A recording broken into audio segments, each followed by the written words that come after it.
मनुष्य बहुत सारी चीज़ों की खोज कर चुका है। इस खोज के पीछे जो शक्ति काम करती है उसे कल्पना कहते हैं। अगर मनुष्य कल्पना ना करे तो कुछ भी साकार होने के लिए मौजूद नहीं रहेगा। अधिकतर मनुष्य का मन और दिमाग बाहर की तरफ उन्मुख होता है। वो अपनी कल्पना और संकल्प शक्ति का प्रयोग सिर्फ बाहर झांकने में करता है, लेकिन वो ये भूल जाता है कि जितना वो बाहर की दुनिया को विराट स्वरूप समझता है, उससे कहीं गुना ज्यादा मनुष्य के अंदर का विराट स्वरूप है, जिसे वो देखने की कोशिश नहीं करता और बाद में पछताता है। दोस्तों, ऐसी बातें करने का मेरा सिर्फ एक ही मतलब है कि मनुष्य बाह्यमुखी है, अंतर्मुखी नहीं। अगर मनुष्य अपनी अंतर आत्मा में झांकने की कोशिश करे तो वो उसकी ऊर्जा जो बाहर की तरफ व्यर्थ हो रही है वो फिर अंदर की तरफ प्रकाशित होने लगेगी और ऐसे ऐसे राज के ऊपर रोशनी डालेगी जिसे आप भूल चुके हैं। आज हम ऐसे ही कुछ धूमिल पड़ी हुई आपकी यादों के बारे में बताएंगे। जी हाँ, आपने सही समझा। हम आज बात करेंगे आपके पूर्व जन्म के बारे में, जिसे आपको समझने में मदद मिलेगी कि आप पिछले जन्म में क्या थे, कैसे थे, आपके साथ क्या गलत हुआ था, आपकी मृत्यु कब हुई थी, आप किससे प्यार करते थे, आपसे कौन प्यार करता था, किसने आपको धोखा दिया, आपने क्या पाप और पुण्य किए।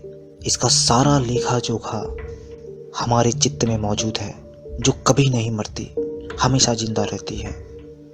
बस उस पर कुछ धूल पड़ी रहती है जिसे हम नहीं देख पाते। आज हम उन विधियों के बारे में बात करेंगे जिससे आप अपने पूर्व जन्म के सारे धूमिल पड़े हुए राज को जान सकते हैं, सारे रहस्य से पर्दा उठा सकते हैं। आप देख रहे हैं अद्भुत टीवी इंडिया और मैं आपका दोस्त प्रदीप आज इस पूर्व जन्म के रहस्य से पर्दा उठाऊंगा। कुछ धर्म से जुड़े हुए बात करेंगे और कुछ विधियों के बारे में बात करेंगे। चलिए चलते हैं, शुरुआत करते हैं। पिछले जन्म को मानने या ना मानने वाले ये दोनों तरह के समुदाय हैं हमारे आसपास, और हम जानते हैं कि कौन से धर्म पूर्व जन्म पे विश्वास करते हैं और कौन से धर्म पूर्व जन्म पे विश्वास नहीं करते।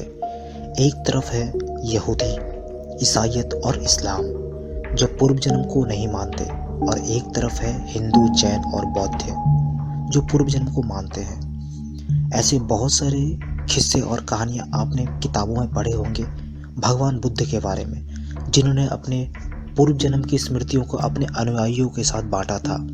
वो कहते थे, मैं पूर्व जन्म में कैसा था, मैंने क्या कर्म किए, उसके पहले के जन्म में मैं क्या था और मैंने क्या काम किए, और मैंने क्या पाप किए, मैंने क्या पुण्य किए।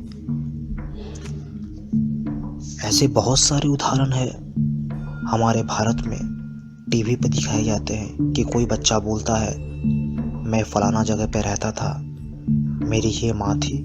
जब जांच पड़ताल होती है तो वो सही पाया जाता है। दोस्तों, ऐसे कुछ होते हैं एक्सेप्शनल चीज़ें। कोई ऐसा ही सैकड़ों में एक होता है जिसे अपने पूर्व जन्म की स्मृतियों के बारे में ज्ञान रहता है, लेकिन हम जो कि सामान्य मनुष्य हैं हम नहीं कर पाते। तो कुछ ऐसे विधि है जिसके जरिए आप उन स्मृतियों का स्मरण कर सकते हैं। गीता में भगवान श्री कृष्ण ने कहा है, आत्मा जन्म और मृत्यु की निरंतर पुनरावर्तन प्रक्रिया से गुजरता है, और जिसमें कि पूरे शरीर को छोड़कर जीवात्मा एक नए शरीर को धारण करता है। जब भी उसे नया शरीर मिलता है तो वो उसकी स्मृतियां पूर्व जन्म की धूमिल पड़ी रहती है।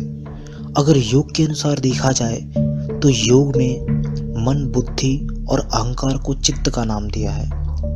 ये हमारा चित्त ही है जो कि हमारे आत्मा का स्टोरेज डिवाइस है, जिसमें सारी स्मृतियां कैद रहती है, जो कि कभी नहीं मरती, कभी नहीं डिलीट होता।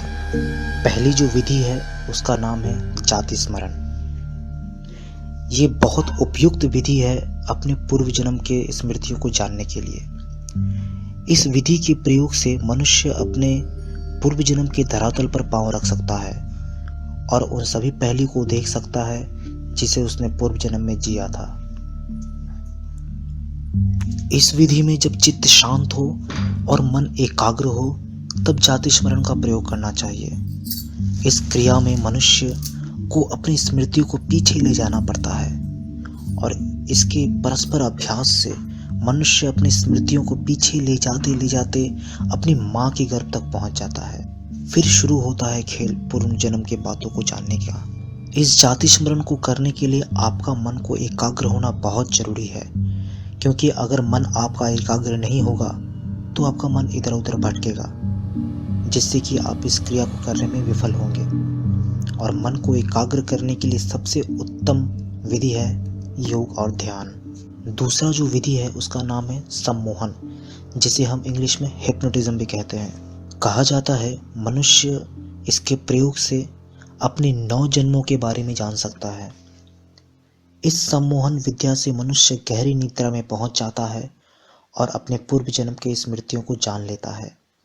हमारे ऋषि मुनियों ने इसे योग निद्रा का नाम दिया है। इस क्रिया को आप खुद भी कर सकते हैं, जिसे स्व सम्मोहन कहा जाता है, और इस क्रिया को आप किसी दूसरे के जरिए भी करवा सकते हैं, जिसे पर सह सम्मोहन कहा जाता है। और तीसरा जो तरीका है जो योग का है, जिसमें त्राटक द्वारा व्यक्ति सम्मोहन की स्थिति में पहुंच जाता है। तीसरी जो विधि है उसका नाम है कायोत्सर्ग विधि। इस विधि के प्रयोग से मनुष्य का मन और शरीर शांत और शिथिल हो जाता है और इसके निरंतर अभ्यास से उस मनुष्य का मोह और सांसारिक बंधन ढीला पड़ना शुरू हो जाता है और तब उसे आत्मा का बोध होता है। उसके बाद वो अपने सारे जन्मों की स्मृतियों के सितारों को छेड़ सकता है। चौथी जो विधि है उसका नाम है अनुप्रेक्षा। इस विधि में मनुष्य अपने पूर्व जन्म की भावना का निरंतर चिंतन करते रहने से वो अपने पिछले जन्म में पहुंच जाता है। इस विधि से मनुष्य एक ऐसी अनुभूति करता है जिससे उसे खुद भी ज्ञात नहीं रहता कि वो कहाँ है, वो किस अवस्था में है। फिर उसके चित्त पर अपने पूर्व जन्म की घटनाएं अंकित होने लगती है।